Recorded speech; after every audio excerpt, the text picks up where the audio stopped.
What would you do for a little peace and quiet? Hey friends, it's Pastor Mike from Fellowship Church. Always enjoy connecting with you midweek. Hope you're having a wonderful week. That thought for you again. What would you do for a little peace and quiet, or maybe a lot of peace and quiet?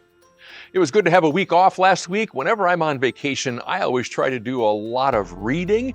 Some of it just pleasure reading, novels. I think I've read everything that John Grisham has written, but I also like to do some kind of developmental reading, reading just to gain knowledge about something, gain understanding, a little comprehension, read about culture, read about some science developments, that kind of thing. And last week I read an article about a special company up in Minnesota that has developed a chamber that is absolutely soundproof. It's called an anechoic chamber, and inside that chamber, really it's just a great big room, there is absolutely no sound. Now, we would say no sound. It's 99.99% soundproof. Think, why in the world would somebody have a chamber that's absolutely soundproof? Well, companies like to take their products up to this company. By the way, it's called Orfield Laboratories, Minnesota. You can look it up. Companies like to take their products to this chamber and test it in the complete silence of the chamber. So then they can see whether their product is actually making noises like they thought it was. It's kind of hard to do when you've got so much noise around you. Well, Pastor Mike, that all sounds kind of fascinating. What's the big deal about that? Well, another user of Orfield Laboratories chamber is NASA. That's right, the space people. And the space people like to use it to help their astronauts develop a tolerance for a complete lack of any sound.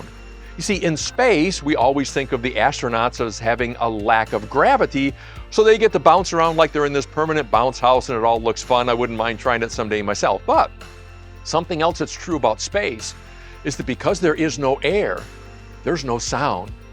And NASA has found over time that it's far more difficult for the astronauts to adapt to a lack of sound than it is a lack of gravity. In fact, so far the record for a person tolerating that chamber at Orfield Laboratories is 45 minutes. Because after about 15 to 20 minutes, because there's a complete lack of sound, your mind begins playing tricks on you, and your mind begins thinking of sounds that you might be hearing. It's enough to drive a person insane. That complete absence of all sound, 99.99% soundproof, by the way. The astronauts can't tolerate it. My guess is you couldn't either, but here's the thought for you for the day. How much soundproofing or how much silence and peace and quiet do you need to literally hear something from God? Because here's what we know about God from the Bible. There are times when God spoke very clearly, very audibly, and at times very loud, like when God is thundering off the mountain.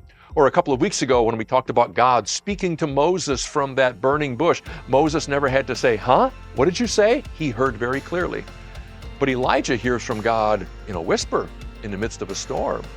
And friends, sometimes there will be occasions in your life when God wants to speak to you, but not in a loud, shouting, thunder off the mountain kind of voice. Sometimes God wants to speak to you in this life in a very small, still voice, maybe even a whisper.